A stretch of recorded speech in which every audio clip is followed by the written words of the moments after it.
எனக்கு ஒரு வருஷம் என்னோடு இருந்து எனக்கு பக்கபலமாக இருந்து அவர் பல அறிவுரைகளை ஆலோசனைகள் எல்லாம் எனக்கு ஒவ்வொரு நாளும் வழங்கியிருக்கிறார். எங்கே என்று கேட்டால் சிறைச்சாலையில்.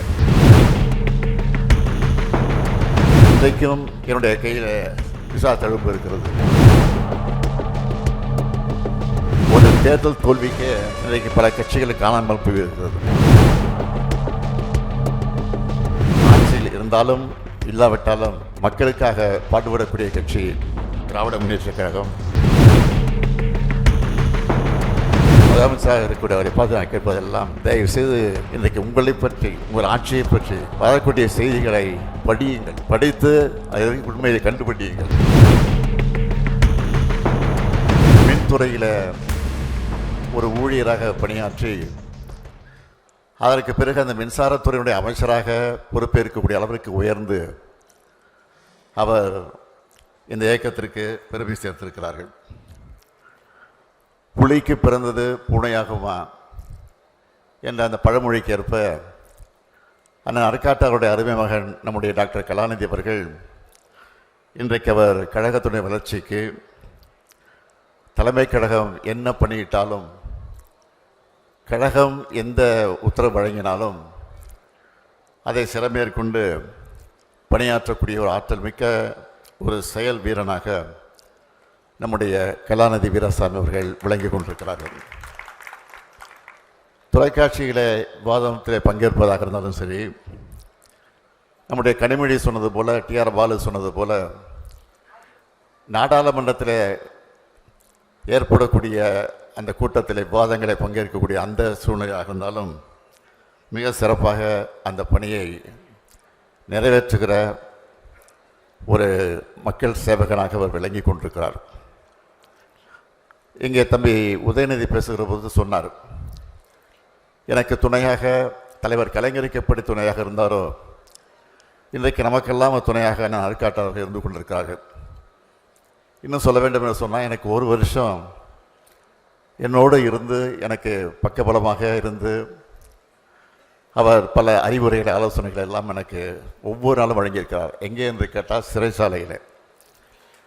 1976 நாங்களெல்லாம் கைது செய்யப்பட்டு, நிசா சட்டத்தின் கீழ் கைது செய்யப்பட்டு ஓராண்டு காலம் சிறையில் இருந்தபோது அண்ணன் அருக்காட்டார் அவர்களும் எங்களோடு இருந்தார்கள். சிட்டிபாபு அவர்கள் எந்த அளவுக்கு கொடுமைகளுக்கெல்லாம் ஆளாக்கப்பட்டார் என்பது உங்களுக்கெல்லாம் தெரியும். அவர் மறைவதற்கு என்ன காரணம் என்பதும் உங்களுக்கு புரியும். அது பற்றிலாம் நான் இந்த மனவிழா நிகழ்ச்சியை பேச விரும்பலை. ஆக அப்படிப்பட்ட கொடுமைகளெல்லாம் சென்னை சிறைச்சாலையில் நடைபெற்றது. அந்த கொடுமைகளையும் தன்னை ஈடுபடுத்தி கொண்டு அதில் சிக்கி தவித்தவர் தான் அண்ணன் ஆர்காட்டார் அவர்கள். அதை பற்றியெல்லாம் கொஞ்சம் கூட கவலைப்படாமல், இன்னும் வெளிப்படையாக சொல்ல வேண்டும் என்று சொன்னால், நானெல்லாம் சிறையில் நிம்மதியாக தெம்போடு திராணியோடு இருந்தேன் என்று சொன்னால் அதற்கான ஆர்காட்டார் தான் காரணமாக இருந்தார் என்பதை நான் இந்த நேரத்தில் பெருமையோடு சொல்ல விரும்புகிறேன். ஆக இன்றைக்கும் என்னுடைய கையில் விசா தழும்பு இருக்கிறது. அதேபோல் நான் ஆர்காட்டாளர்கள் இன்றைக்கும் ஒரு காது கேட்க முடியாத நிலை ஏற்பட்டிருக்கிறது. சிறையிடப்பட்ட அந்த கொடுமையை தாங்கிய காரணத்தால் தான் அந்த நிலைமைக்கு ஆளாக்கப்பட்டார்.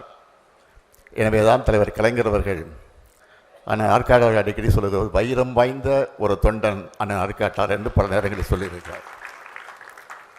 தலைவரிடத்தில் மட்டுமல்ல, பொதுச் செயலாளராக இருந்து வரைந்த நம்முடைய பேராசிரியர்களிடத்திலும் நன்மதிப்பு பெற்றவராக விளங்கியவர் நம்முடைய அருமையான ஆர்காட்டார் அவர்கள். அவர் பொருளாளர் பதவியை எப்படி வைத்தாரோ அந்த பொறுப்பை நான் ஏற்றுக்கொண்டு பொருளாளராக இருந்தேன்.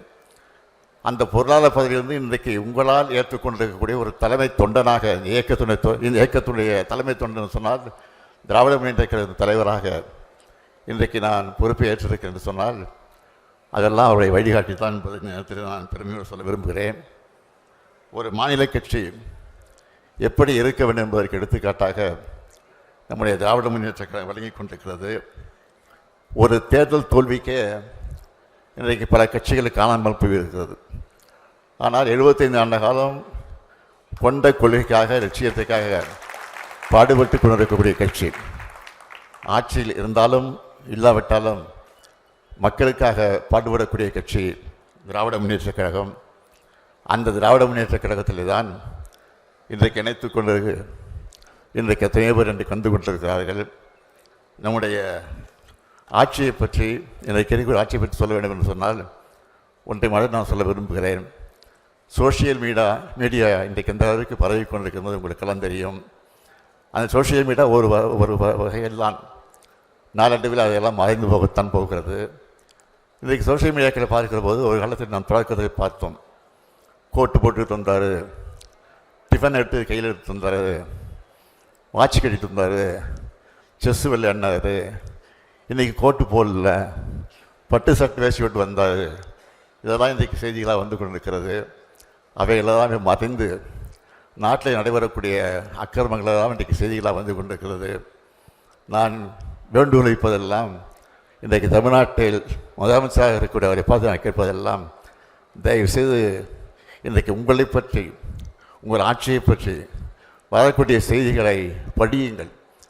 படித்து அதற்கு உண்மையை கண்டுபிடியுங்கள், அதற்குரிய நடவடிக்கை எடுங்கள் என்பதுதான் என்னுடைய அன்பான வேண்டுகோள் என்பதை மாத்திரம் எடுத்து சொல்லி, நம்முடைய கலாநிதி வீராசாமி அவர்கள் தம்பி உதயநிதி சொன்னது போல அமைதியானவர், அடக்கமானவர், எந்த பணியை கொடுத்தாலும் தட்டாமல் செய்யக்கூடிய ஆற்றலை கொண்டவர். அவர் படாப்படுத்துவது இல்லாமல் அமைதியாக எந்த காரியம் செய்யக்கூடிய இருக்கக்கூடியவர். அவருக்கு நான் தினத்தினுடைய வாழ்த்துக்களை பாராட்டுக்களையும் தெரிவித்து, இன்றைக்கு மனக்கோலம் கொண்டிருக்கக்கூடிய மணமக்கள் எல்லா வகையிலும் சிறப்புகளை பெற்று புரட்சி கவிஞர் பாவேந்தர் பாரதிதாசன் எடுத்து சொல்லி இருக்கக்கூடிய வீட்டிற்கு விளக்காக, நாட்டிற்கு தொண்டராக இருந்து வாழுங்கள், வாழுங்கள், வாழுங்கள் என வாழ்த்தி விடைபெறுகிறேன். நன்றி, வணக்கம்.